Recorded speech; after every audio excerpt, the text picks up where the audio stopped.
भाजपा राष्ट्रीय कार्यालय में पत्रकारों को संबोधित करते हुए रेल मंत्री अश्विनी वैष्णव ने महाकुंभ प्रयागराज में रेलवे की उपलब्धियां के बारे में विस्तार से बताया और कहा कि किस तरह से रेलवे कुंभ में आने जाने वाले श्रद्धालुओं के लिए सुविधाएं प्रदान कर रही है।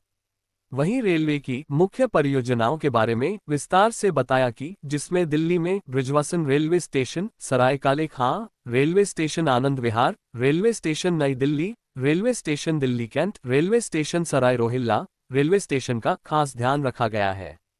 इन सभी रेलवे स्टेशनों का ध्यान दिया जा रहा है और रेलवे की नई प्रभावशाली योजनाओं के बारे में विस्तार से बताया।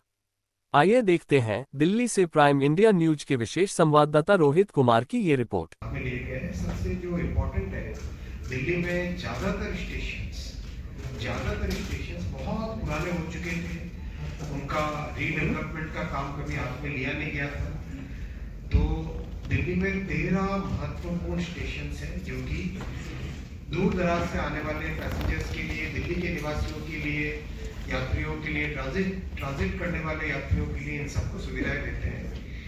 उन 13 स्टेशंस को पुनर्निर्माण किया जा रहा है, रीडेवलप किया जा रहा है, जिसमें पुराने स्टेशन की जगह टोटली एक नए तरह का बिल्डिंग बनती है। बहुत ही एक अच्छे, जैसा आपने कई जगह देखा भी होगा, पिक्चर में, वीडियोस में, फोटोग्राफ्स में देखा होगा, टोटली रीडेवलप किया जा रहा है।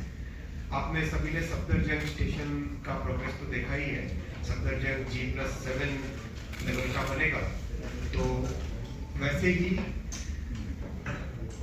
बिजवासन करीब कंप्लीट होने को आया और बिजवासन स्टेशन पश्चिमी भारत की तरफ जाने वाली गाड़ियों के लिए टर्मिनल बनेगा, यानी वहां से गाड़ियां शुरू होंगी। बिल्डिंग करीब कंप्लीट तैयार हो गई है, स्टेशन का सारा इंफ्रास्ट्रक्चर रेडी होके तैयार हो गया है।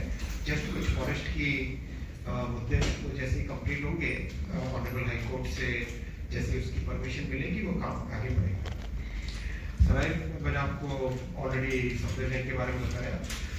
हजरत निजामुद्दीन जो कि साउथ की तरफ जाने वाली गाड़ियों के लिए बहुत इंपॉर्टेंट स्टेशन है, उसको एक मेगा टर्मिनल की तरह डेवलप किया जा रहा है, जिससे कि एक तो नई दिल्ली की तरफ आने वाला कंजेशन कम हो और दूसरा हजरत निजामुद्दीन की लोकेशन इस तरह से है कि ऑटोमेटिकली साउथ की तरफ जाने के लिए उसकी एक ओरिएंटेशन है, तो उसको बहुत अच्छे तरीके से एक मेगा टर्मिनल की तरह डेवलप किया जा रहा है। ऑलरेडी ये प्रोजेक्ट्स काम में लागू हो चुके हैं, इसलिए मॉडल कोड ऑफ कंडक्ट का पोजीशन ही आता है। कोई नई चीज अनाउंस नहीं कर रहा हूँ, वही बता रहा हूँ जो ऑलरेडी चल रहे काम। उसी तरह से आदर्श नगर, जैसलमेर और रोपर, अबोहर इस तरफ जाने वाली गाड़ियों के लिए और नॉर्थ की तरफ जाने वाली गाड़ियों के लिए आपको जानकर एक अच्छी खुशी होगी कि यमुना जी पे नया ब्रिज बनके तैयार है।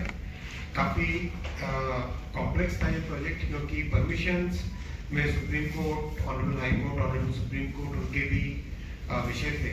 तो सब के सब मिलके दिल्ली गवर्नमेंट, एजी साहब, सुप्रीम कोर्ट, हाई कोर्ट, सबके परमिशन, एनवायरमेंट अथॉरिटी, सबके परमिशन मिलके काम चालू हुआ था और करीब 1 किलोमीटर से लंबा ब्रिज है ये, 1.2 किलोमीटर का ब्रिज है टोटल। ये रेडी है, कुछ ही महीनों में, 1-1.5 महीने के अंदर अंदर ये भी कंप्लीट होके काम में लग जाएगा, तो उससे भी कैपेसिटी बहुत इंक्रीज होगी। ओवरऑल मैं आपको ये बताना चाहता था कि दिल्ली भारत की राजधानी होने के कारण यहाँ पर आने वाले यात्रियों की संख्या और यहाँ से जाने वाले यात्रियों की संख्या प्लस जो ट्रांजिट में रहने वाले पैसेंजर्स की बहुत बड़ी संख्या है।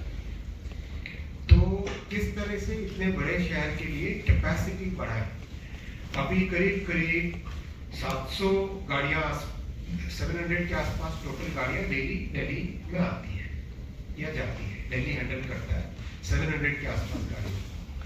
कैसे इसको 1000 तक पहुंचाए, कैसे इसको 1200 तक पहुंचाए, कैसे इसको 1400 तक पहुंचाए, ये पूरी कंप्लीट मास्टर प्लानिंग बन रही है, जिससे कि आने वाले 20-30 साल तक दिल्ली में कंजेशन न रहे और आराम से नई गाड़ियां चालू कर सके।